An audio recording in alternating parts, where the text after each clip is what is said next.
Over like the last week, I'd say, I've really been into these retrospective videos or videos that are analyzing like my favorite cartoon shows or a specific episode within that cartoon show. Now, these videos are amazing. One that I stumbled across pretty recently, going back into my Final Fantasy VII stage of my life when I was younger, is a Final Fantasy VII retrospective video that I've been watching recently. Amazing, 4 hours long, and it took me like 2 days to finish that joint. I can't even hold y'all. But the point is, when it's done humanly, these videos are amazing. You're probably wondering, what are you on about? Why are you saying when it's humanly made? Aren't these videos made by a person who's passionate about these certain stuff? Why wouldn't this be humanly made? And that's where we get into content farms and YouTube automation. A few days back, I stumbled across this video from a YouTuber named Blooms titled, "This South Park YouTuber has been lying to you." And so I watched the video. I know it's like an hour long or so, but I did sit and watch that video through the entirety of its course. It's what Blooms is saying in the first video and in the second video, that this is not just like a South Park YouTuber's issue. It's a whole issue regarding the platform of YouTube in and of itself. So if you have time in your day, really go watch these two videos by Blooms. I know they're like an hour plus long, but they're really good videos that really describe and basically expose this air quote YouTuber called Ceric Artman.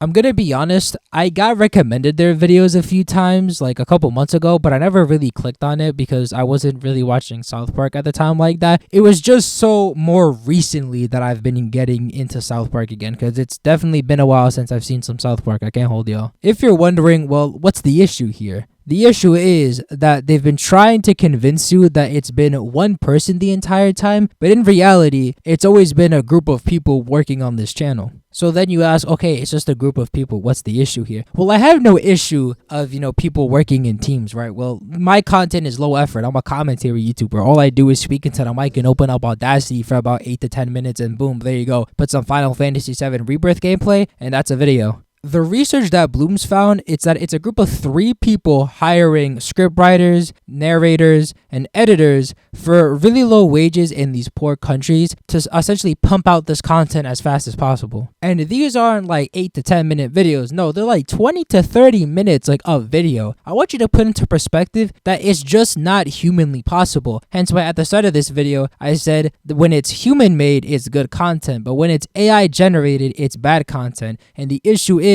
most people can't even tell the difference between AI generated content and what's made by a person that's passionate about their favorite show or their favorite video game. So like I said, this Ceric Artman guy try to portray themselves as one singular person rather than, oh, it's a group of people, when they eventually caught them changing their bio from it's just one person to a team of 3 people or a team of creators. And they've noticed with concrete evidence that their script writing is AI generated. So what's on your screen now is the documentary provided by Blooms in the recent video in the description on how like these content farms work. Specifically in the script writing, they'll take air quote an inspiration video and then have ChatGPT, spread it out essentially. That I could have had way better wording there. I'm not even gonna front you. But essentially, they'll look at another popular YouTuber's video on a certain South Park episode per se, and then have ChatGPT basically copy and paste the script or whatever, right? And so as you see on your screen, you see that all of this information is like AI generated. It's all ChatGPT writing this shit out. The issue here is that one, the Ceric Artman channel described themselves as one person, but in reality, they're a group of people. The second thing is that you can kind of just sit here and debate that it's not really ethical and they're just being dishonest with the audience. Basically, these videos from the Ceric Artman channel are ChatGPT written, essentially going to ChatGPT and telling them to write you a script based off this South Park episode and then making it into a YouTube video. So there's no passion behind it. It's not a person who's really into South Park, or let's go with another example. It's not a person that's really into Final Fantasy VII writing the script out. It's just somebody telling ChatGPT to write them a script talking about Final Fantasy VII.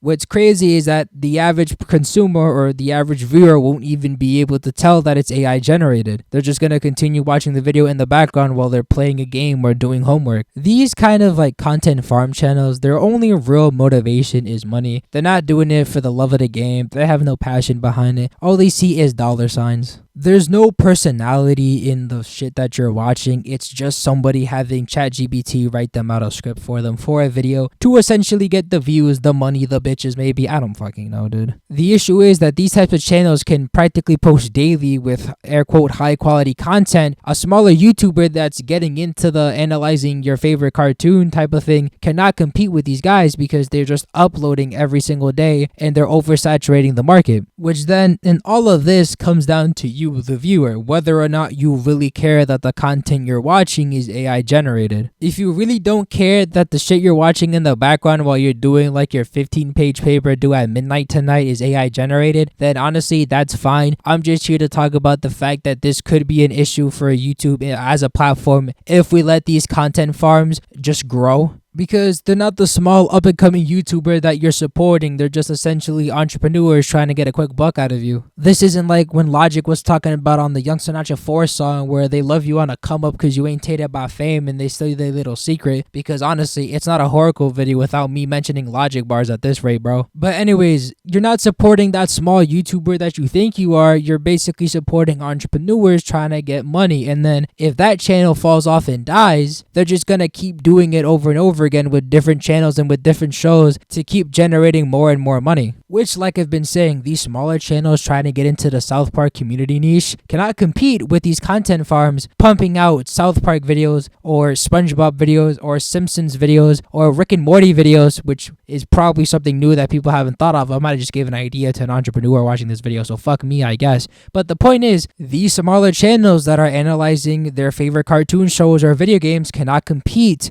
with the upload schedule of these content farms because YouTube loves to promote and essentially recommend you videos that are longer and frequent. The last thing I want to mention, since Blooms has made the second video titled "This South Park YouTuber is so much worse than we thought," he made a community post essentially updating everyone because he said he wouldn't make a third video. The TLDR is basically the narrator for the Ceric Artman channel is a real person. It's not AI generated. It's just a person that they hired on Fiverr that doesn't watch South Park at all. And the person claims that when they did the narration for all the videos, he would just do it in a single cold take, and that's what they would usually accept. So sometimes that's why those videos were sounding robotic. And the fact that he was actually a very talented voice actor, he just didn't know what he was reading or like what were the punchlines in the delivery. But according to Blooms, he still has his suspicions on potentially using an AI to fix mistakes or anything without having to wait for the voice actor to do another take of the entire script. Another editor reached out to Blooms saying that they had an AI clone of his voice,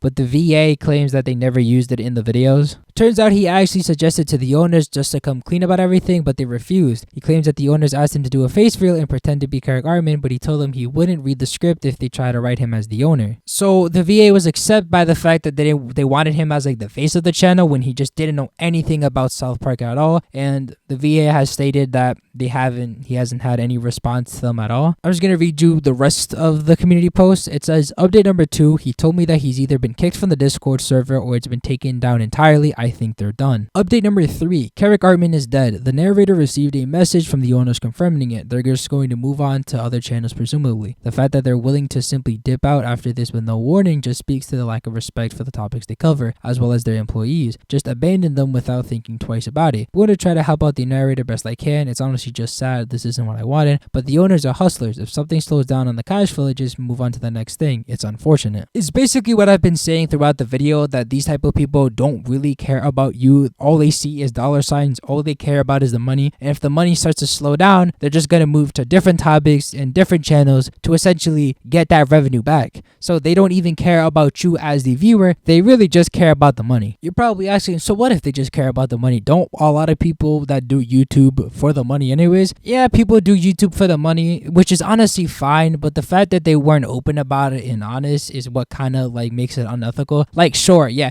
a lot of people's motive is, money, because people have seen so much money on YouTube. They're like, holy shit, I want to be a YouTuber and make a bag. But there's also some people that genuinely love to make content. They love to make videos. They have a passion for it, right? So when they're out here telling you that they're passionate about making daily South Park videos, but then you find out they're just 3 entrepreneurs trying to get a fucking bag, it's just like dishonesty at its finest. Listen, I'm not here to tell you what you should watch on YouTube, what you shouldn't watch on YouTube. If you don't give a fuck that the content you're watching is AI generated and you just have the video as a background for whatever shit that you're doing, fine, whatever. I don't really give a fuck. What do you think I am, the YouTube popo, man? I'm not gonna sit here fucking tell you should never watch YouTube again because the shit you're consuming is AI generated. I'm just here to tell you that if you're here to support smaller YouTubers, make sure it's somebody that is human and that they're passionate for it, not just 3 entrepreneurs hiring people for ridiculously low wages in poor countries to get a fucking bag. And so, if you are new to the channel, please consider subscribing and liking the video if you did enjoy. My other social medias, if you're ever curious, in the description down below as well. The 2 videos from Blooms, top of the description as well if you want to go watch them in full. I'm outie in this bitch. I'm gonna go back to playing that new season of Rocket League. We're gonna be locked in for that GC title, you know what I'm saying? And I'm outie. Doses. Peace. Adios. I'm like saying goodbye in like 3 different ways right now.